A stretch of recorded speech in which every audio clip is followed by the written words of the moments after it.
Hey, you know what's secretly ruining more women's lives than their group texts, their cluttered closets, and their fear of confrontation combined? Being low maintenance. Yeah, I said it. I'm going there. I had an Instagram post that I posted about this. I'm in my gleefully high maintenance era. Let me explain.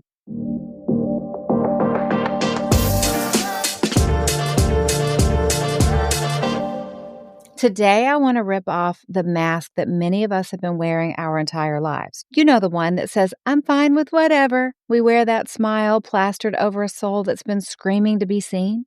If you have ever swallowed your real opinion to keep the peace or said anything works while secretly hoping someone would just ask you what you actually want, this episode might change everything. Somewhere along the way, we all got this secret memo that the best thing a woman could be is easy to please and low drama and have no big needs and be just happy with whatever. But here's the truth. Being low maintenance isn't a personality type. It is a prison we build brick by brick with every time we say, don't worry about me.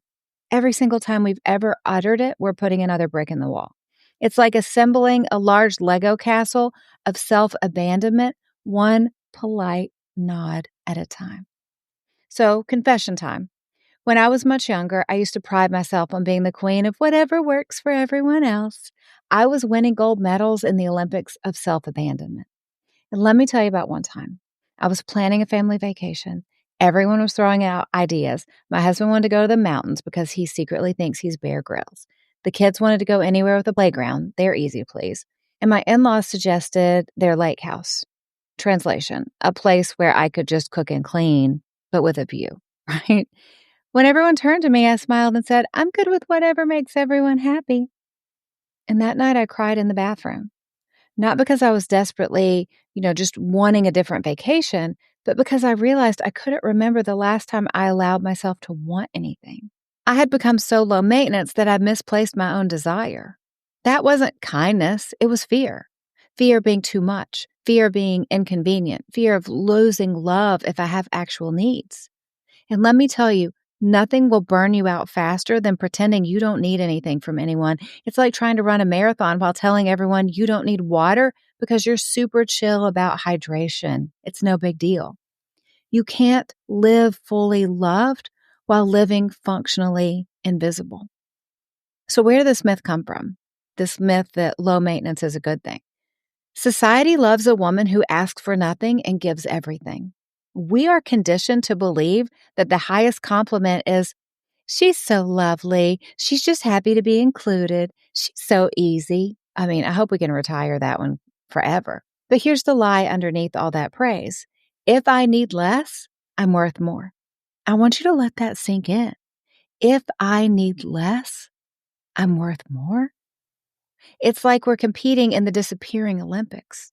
The gold medal goes to whoever can become the most ghost-like while still technically being alive. If you have ever smiled and said, I'm good with anything, while your inner voice is practically shaking you by the shoulders and screaming, please notice me, please ask what I actually want, that's not being nice. That's slowly erasing yourself from your own life. And the truth is, you were never meant to be invisible. You were created by God with a voice and desires and with a purpose. Even Jesus didn't walk around pretending he didn't have needs. He asked his disciples to pray with him in Gethsemane. He spoke up when he needed rest. If the Son of God needed to be honest about his needs, what makes us think that we shouldn't be? Let's put on our lab coats for a minute. Let's shift gears. Because every time you say, I'm fine, when you're not actually fine, your body keeps the score. It's like having a passive-aggressive roommate taking notes. Oh, so we're just going to swallow that frustration again? Great. I'll file that under tension headache at 2 a.m. I will be sure to wake you up then. But it's more than just tension. Science shows that chronic self-silencing triggers a release of cortisol. That's your body's main stress hormone. It was originally designed to help you escape danger, but cortisol is meant to be a short burst of energy, fight or flight, right? But when you silence yourself daily, that cortisol drip becomes a flood. And this is what constant cortisol does to your body. It increases your heart rate. It increases your blood pressure. It puts strain on your whole cardiovascular system.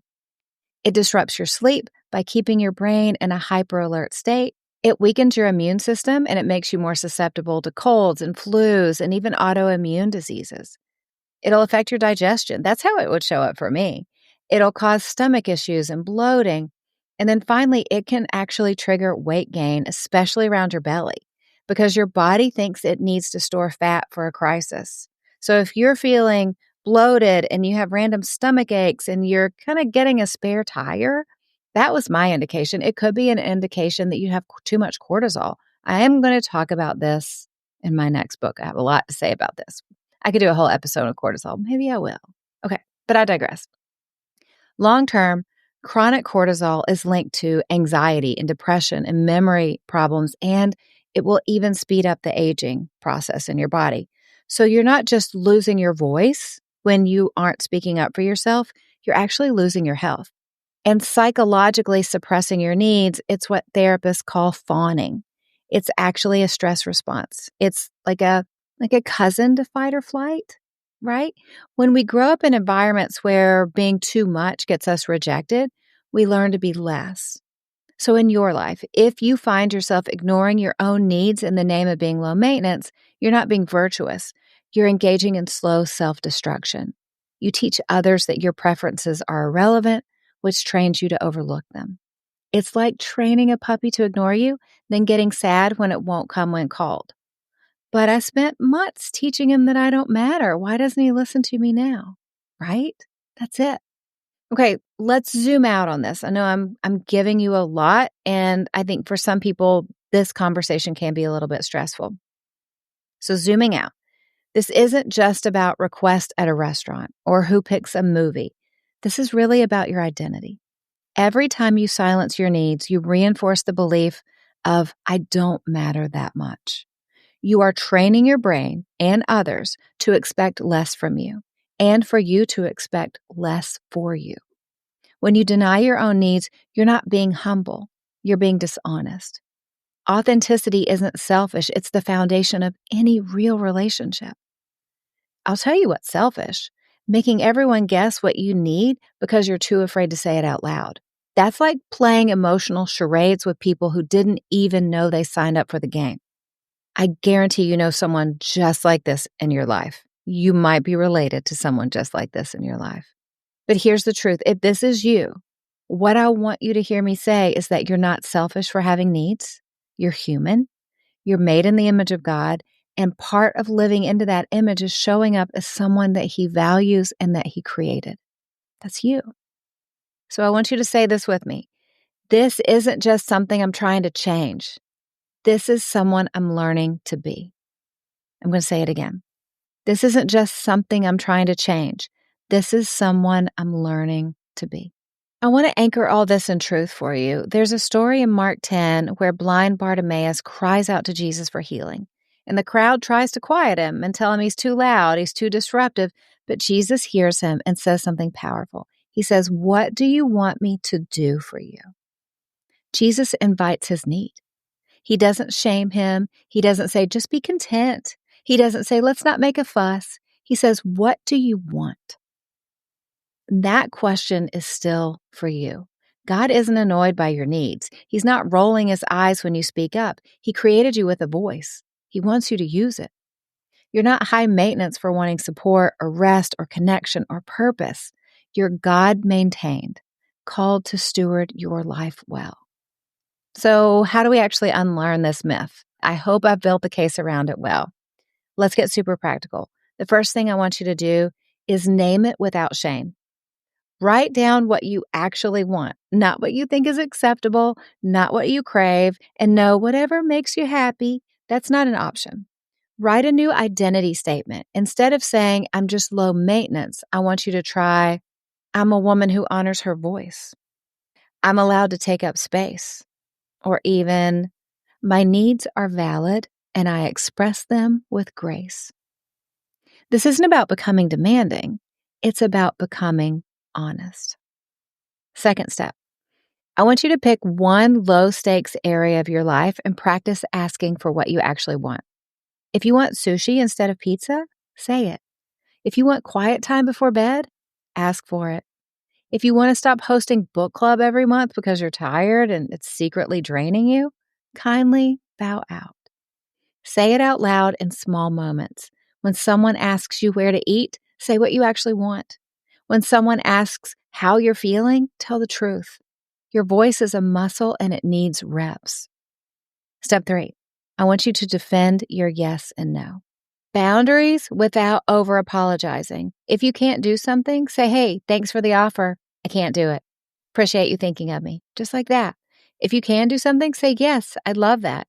If you don't want to do something, say, no, I don't want pizza tonight. I want sushi. You don't have to give a monologue about why you don't want pizza at night. Just let people know. Keep it concise. And also, I want you to learn to disappoint strategically. Here's the truth. You will disappoint someone, but choose who wisely. If you saying yes to them means saying no to yourself, I want you to think about it. Make sure that you're thinking this through. Disappointing others doesn't make you difficult. It makes you real. Last step, step 4. Use this as your daily mantra. I'm not more lovable when I disappear. I'm going to say it again. I am not more lovable when I disappear. Put it on your mirror, put it on your phone, put it in your heart. You don't have to earn your place in the world by shrinking. Now, if this message is hitting home with you like a wrecking ball in your heart, I have built something specifically for this struggle. Uplift is my app built for you. It is that best friend who hands you the microphone when you've been trying to whisper your way through life. Inside Uplift, you're going to find guided journaling so you can actually work through what you want and remember what you want. You'll find calming audios for when your inner people pleaser needs a timeout. You'll find pep talks from me because sometimes you just need someone to say, hey, girl, you're not a doormat. You're a door that deserves to open to great things. Uplift is going to help you think through this to practice and rebuild that muscle of honoring your inner world. Now, here's your challenge. For the next 72 hours, I dare you to quit the low maintenance Olympics. Every time you feel the urge to say, I'm fine, imagine me in your head yelling, really? Are we really doing this again? And then I want you to say what you actually want. So your challenge this week is one brave ask, one real no, and one identity statement written and repeated to yourself. Because small, faithful steps lead to lasting transformation. You know, in my heart about this week's show, I feel like this isn't just an episode. It's your permission slip to take up your space. You're not a decorative pillow on the couch of life. You're not here to be nice wallpaper in someone else's story. You're here to be seen and heard and to take up space like you mean it. You were never meant to just be low maintenance. You were meant to be fully alive. And guess what? You are not doing this alone. God is in this with you, partnering in your process, loving the real, radiant, fully alive version of you, not the quiet, exhausted, agreeable version that you have been trained to be. So let's stop earning our worth through silence. Let's stop calling self-neglect a personality trait. Let's start downplaying what makes us human. Because when you start honoring your needs, you don't become difficult, you become free. And that is a woman who changes the world. You know what else changes the world? Great recommendations. Let me tell you about my recommendation today. Was that a segue like a salesperson would do? I felt very salesy in it. I'm not selling anything. I don't have anything to do with this company, but I did want a smooth transition. Okay, recommendations.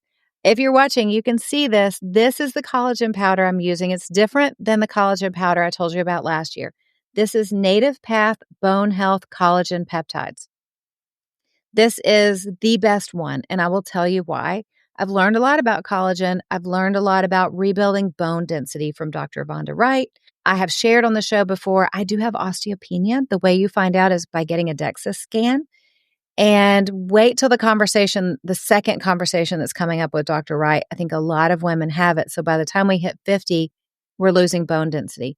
Strength training helps rebuild it, as well as collagen peptides, but it has to be the right kind of collagen peptides. It has to have something called Fortibone in it. Let me explain. Most collagen supplements are generic blends with vague promises, right? But this Native Path Bone Health, and I'm sure there's other brands too, but this is the one that I'm using. This has Fortibone and Verisol in it. Those are clinically studied to target exactly what women need. So we need stronger bones and we need smoother skin. Verisol is shown by studies to boost skin elasticity and reduce wrinkles. Yes and amen. But Fortibone, this is what's really important. This helps rebuild bone density. So you're not just aging slower, you're aging stronger. So, yes, I told you I'm gleefully in my high maintenance era. This stuff is way more expensive than the cheap collagen, but we take collagen for our skin and we take collagen for our bone health. So, I think it's worth it to pay a little bit more for it. I really enjoy it. It does not have a bad taste. I can put it in water and it tastes really good. So, whatever collagen you're taking, if you are over the age of 35, make sure you're taking it where it does have Fortibone in it. It's really, really good for your bones. Okay, enough with the sales portion. It's not really a sales portion because I don't get anything out of it. If this company wanted to send me a free case, I would be very happy though. Okay, enough recommendations. Here's what I want you to know. I want you to know that I believe in the calling on your life. I believe in the dreams that God has placed in your heart, and I know you're a difference maker. I want you to hear me remind you that you're stronger than you think, you're braver than you feel, and you are absolutely not alone. With God, you have everything you need. So keep stepping up, keep showing up and loving well, because you know the truth. You can't break a woman who gets her strength from God. I hope you have a great day, and I'll talk to you again soon.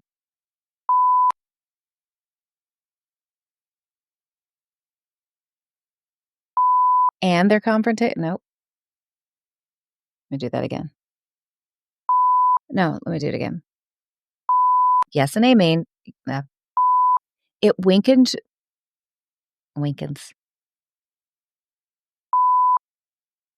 Sorry, my nose keeps itching. We made it. And we're out. Cut.